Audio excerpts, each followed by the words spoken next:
There is a place you believe is safe, untouchable, the one part of your life that can never be taken or changed, your past. It happened, it is done, and it lives, you assume, in your memory, filed away exactly as it was, waiting for you to return. You are wrong about almost every part of that. Your memory is not a vault where the past sits preserved. It is not a recording you play back.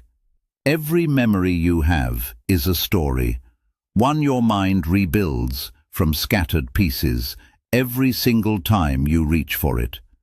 And in the rebuilding, it changes, quietly, constantly, without your permission, and without your knowledge. You do not return to your past, you reassemble it, a little differently each time. Right now, you can call up a scene from years ago, feel its texture, its truth. This happened exactly like this. That feeling of a faithful recording is one of the most convincing illusions your mind will ever produce. And the experiments that expose it are among the most unsettling in all of science. This is reconstructive memory, the simple, disorienting truth about how you hold your past. You do not store your life and play it back. You rebuild it from fragments, from expectation, from who you are today, every single time you remember. And because the rebuild is seamless, you never feel the seams. The memory arrives whole, vivid, certain. It feels like opening a photograph. It is far closer to telling a story, and you are a narrator who has never once caught yourself embellishing. Think of a story you have told many times, about your childhood, a trip, the day you met someone. Each telling smooths it, sharpens the good line, drops the dull part. And here is the trap.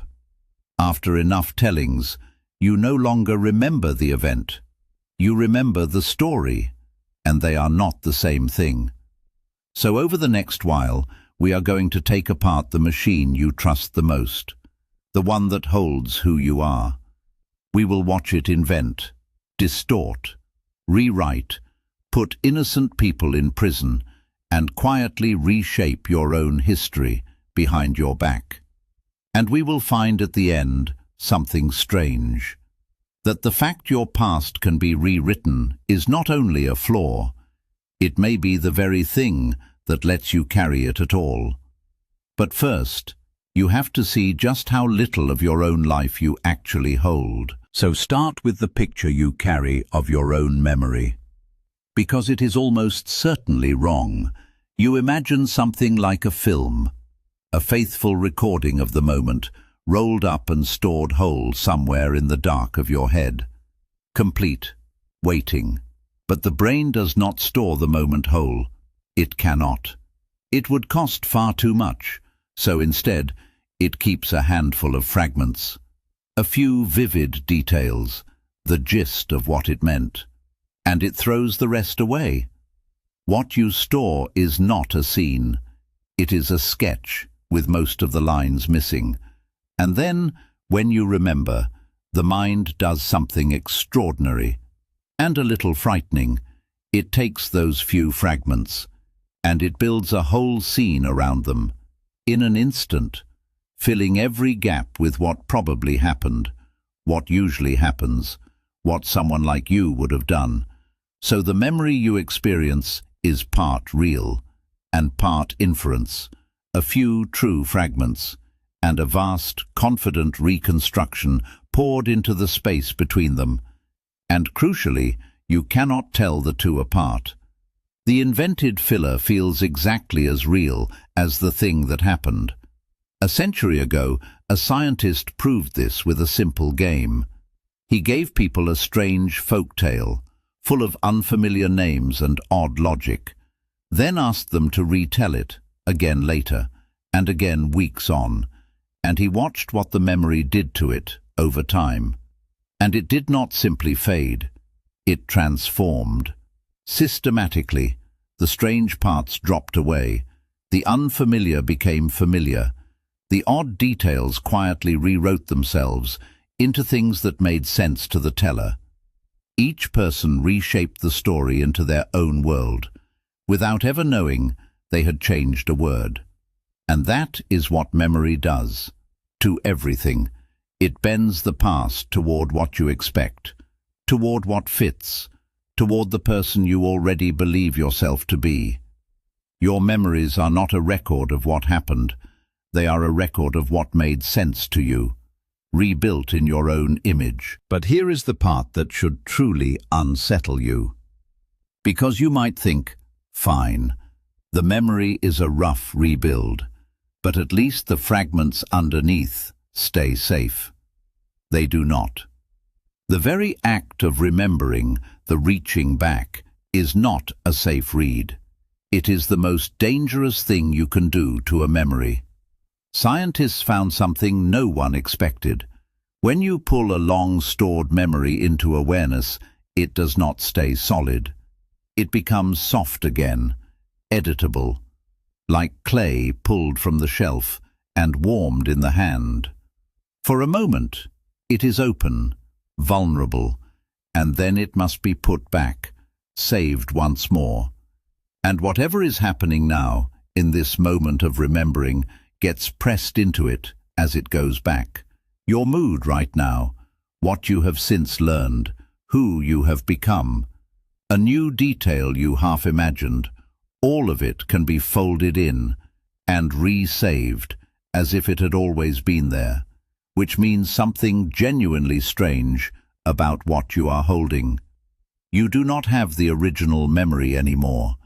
You have the memory of the last time you remembered it, a copy of a copy of a copy, each one a little further from the day itself. And here is the cruel twist inside the twist. Which memories do you reach for the most? The ones you love, the ones that matter, the wedding, the lost parent, the proudest day. You take them out, again and again, and every handling rewrites them. The memories you treasure the most are the ones you have quietly changed the most. The memory you would swear you would defend with your life, as perfect and untouched, is often the one you have worn the smoothest, polished by love into something that may no longer match a single frame of the day it came from. And I have to be honest, the exact machinery of this is still debated, but that memory softens when touched is not in doubt. So if the present can rewrite the past, then someone else should be able to as well, just by choosing their words. And in the 1970s, a scientist proved exactly that. She showed people a short film, a car accident. Everyone saw the same footage, the same cars, the same crash. Then she asked them one simple question. How fast were the cars going? But she changed one word between the groups. For some, how fast when they hit. For others, how fast when they smashed. One word, hit or smashed. Everything else identical, and that single word changed what they remembered seeing. The smashed group remembered the cars going faster, the crash as more violent. The word had reached back into the memory and turned up the severity of an event they had all watched with their own eyes. But that is not the unsettling part. A week later, she brought them back and asked one new question. Did you see any broken glass? There was no broken glass. None. Not a single shard in the film. But in the smashed group, more than twice as many people now clearly remembered seeing it, glinting on the road, vivid, detailed, and entirely invented. One word, smashed, planted a whole false detail that then grew roots. The mind heard smashed, decided that means a bad crash, and a bad crash has broken glass. So it added the glass, and filed it as a memory. This is the misinformation effect. Anything you learn after, An event, a question, a headline, a friend's version can fold itself into the memory until you cannot tell where the event ended and the suggestion began. You have felt this happen. Someone tells a story about a day you shared, with a detail you do not recall. They tell it with confidence, again and again, and slowly their detail becomes yours. Next time you tell the story, it is there, in your memory, wearing the same clothes as everything that is true. So a word can add a shard of glass. But surely, you think, my mind could never invent a whole event. Something big, something that never happened at all. It can. And the experiment that showed it is one of the most famous and controversial in the field. Researchers gathered true childhood stories from people's families, and then slipped in one that was false, a simple, plausible one. When you were 5, you got lost in a shopping mall, frightened, crying, until an old stranger helped you find your family. It never happened, but it was told as fact, and they asked people to remember, to picture that day, to reach for the details, and roughly 1 in 4 did. Not vaguely, vividly. They remembered the fear, the crowd, the kind old face. Some added details no one had given them, the color of the stranger's shirt, what their mother said. They built a rich, whole memory of a day that did not exist. And when they were told the truth, that this one was invented, many could not accept it. No, I remember it. I can see it. It feels real. Because it did. It felt exactly as real as every true memory they had. And that is the heart of the whole terror. There is no mark, no watermark of truth, nothing inside a memory that tells you whether it happened.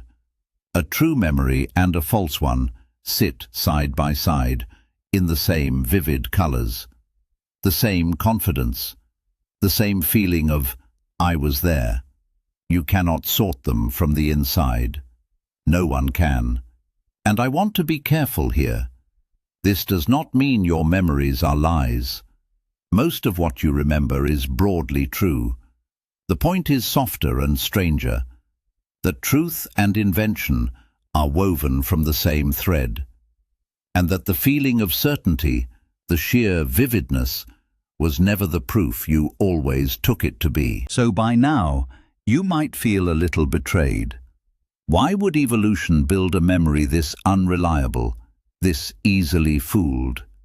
And the answer flips the whole question, because you have been assuming that memory is for the past. It is not. Memory is for the future. Your brain does not carry your history to keep a perfect record. There is no prize for that. It carries the past, only to help you predict and survive what comes next. And for that job, you do not need every frame. You need the lesson, the gist, the shape of what tends to happen. And the very flexibility that lets a memory bend and blur is the same power that lets you imagine, to take pieces of the past and recombine them into a future that has never happened, to plan, to dream, to rehearse a tomorrow. A mind that could only play back a fixed record could never picture what is not yet real.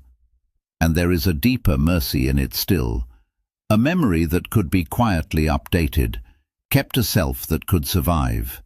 The sharp edges of old pain soften with each retelling. The shame loses a little of its sting. The story reshapes itself, just enough to let you keep walking. A perfect, unchanging memory of every wound would be unbearable to carry.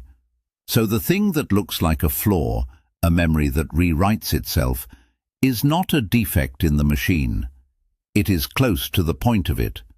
The price of a mind that can imagine, forgive, adapt, and go on is a mind that cannot hold the past still.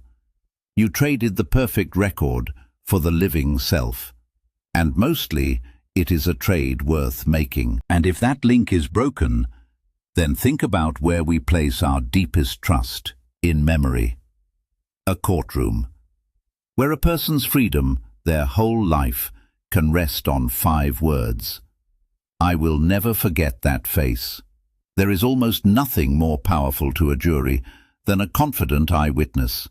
Someone who looks across the room, points, and says with total certainty, "That is the person. I saw them. I am sure." It feels like the closest thing to truth we have. It is not, because years later, when DNA testing arrived, it could finally check those certain memories against hard biological fact, and it freed hundreds of innocent people who had sat in prison for years, for decades, and of all those wrongful convictions overturned by DNA, roughly 7 in 10 had turned on one thing: a confident eyewitness who was simply wrong. And these witnesses were not lying. That is what makes it so chilling. They believed every word. They remembered the face with total sincerity. Their memory, under the terror and chaos of a crime, had quietly built the wrong face and handed it to them as certain truth. And the system made it worse. Every time a witness picked a face from a lineup, pointed in a hearing, repeated the story, the memories set harder, more certain, more vivid. The very act of remembering the wrong face carved it deeper, until a shaky glimpse became an unshakable conviction, and an innocent person paid for it. So by now, you might feel a little betrayed. Why would evolution build a memory this unreliable, this easily fooled? And the answer flips the whole question, because you have been assuming that memory is for the past. It is not. Memory is for the future. Your brain does not carry your history to keep a perfect record. There is no prize for that. It carries the past, only to help you predict and survive what comes next. And for that job, you do not need every frame. You need the lesson, the gist, the shape of what tends to happen. And the very flexibility that lets a memory bend and blur is the same power that lets you imagine, to take pieces of the past and recombine them into a future that has never happened, to plan, to dream, to rehearse a tomorrow. A mind that could only play back a fixed record could never picture what is not yet real. And there is a deeper mercy in it still. A memory that could be quietly updated, kept a self that could survive. The sharp edges of old pain soften with each retelling. The shame loses a little of its sting. The story reshapes itself, just enough to let you keep walking. A perfect, unchanging memory of every wound would be unbearable to carry. So the thing that looks like a flaw, a memory that rewrites itself, is not a defect in the machine. It is close to the point of it. The price of a mind that can imagine, forgive, adapt, and go on is a mind that cannot hold the past still. You traded the perfect record for the living self. And mostly, it is a trade worth making. So bring it all together and feel where it leaves you. Your past is not a place. It is not sitting behind you, intact, waiting for a visit. There is no film in the vault. There is only the story you tell right now, and that story is always told by the person you are today. Not the one who lived it. Today's mood colors it. Today's beliefs bend it. Today's you quietly edits the past to make sense of the person doing the remembering. Your history is not the foundation you stand on. It is a story you keep rewriting to match where you have arrived. And that reaches the deepest thing you have, the sense that you are one continuous person, a single thread running from childhood to now. That thread is made of memory, and it is being quietly respun every day to keep the story whole. You are not discovering who you have always been. You are composing it, continuously, and believing you merely remember. So hear this, as plainly as it can be said. You are not remembering your life. You are rewriting it a little every single time you look. And this should change how you hold the person who remembers a shared day differently than you. The argument that ends in, "That never happened." Yes, it did. You are both sincere. You are both reconstructing. Two minds rebuilt the same day, from different fragments and different needs, and each walked away, holding a past that truly feels like the only one. So what do you do with this?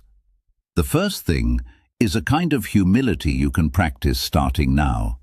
Stop treating the vividness of a memory as proof that it is true. "I remember it exactly" means only I have rebuilt it vividly. Not "it happened that way." The certainty you feel was never the evidence you took it for, and that one shift can end 100 pointless wars. The person who swears the shared day went differently is not lying, not mad, just reconstructing from different fragments and different needs. "That is not how it happened" is rarely a lie. It is two honest minds rebuilding one lost day. And for what truly matters, keep anchors outside your head. Photographs, a journal, the message written that day, not because they are perfect, but because they do not soften and drift to flatter you the way memory does. A page written the day of will out-truth your memory of it 10 years on, so write things down. And then the gift, the one I promised at the start. Because if your past is a story you retell, then you are not only its prisoner, you are in part its author. And this is not permission to invent, not to lie to yourself about what happened. It is something gentler and truer. Two people can carry the same hard childhood, the same loss, the same failure, and one rehearses only the wound, tells it and tells it until it becomes the whole of them. The other, denying nothing, finds in the same events a thread of survival, of what it taught, of who it made them. Same past, two different stories. And because memory is a retelling, the story you practice becomes, over the years, the past you have. So choose honestly which version of your own history you keep taking out and turning over in the light. Not to erase the truth, but to stop rehearsing only its cruelest cut. You came here believing your memory was a record of the truth, the one place your past was safe. Leave knowing it was always a story, reconstructed, suggestible, drifting, and yours. The past is not fixed behind you, a sentence already served. It is rewritten gently, every time you dare to look at it again. So hold it a little more lightly, trust it a little less, and tell it from here a little more kindly. Because the story of where you have been is still quietly being written by who you choose to become. See what people hide, even from themselves.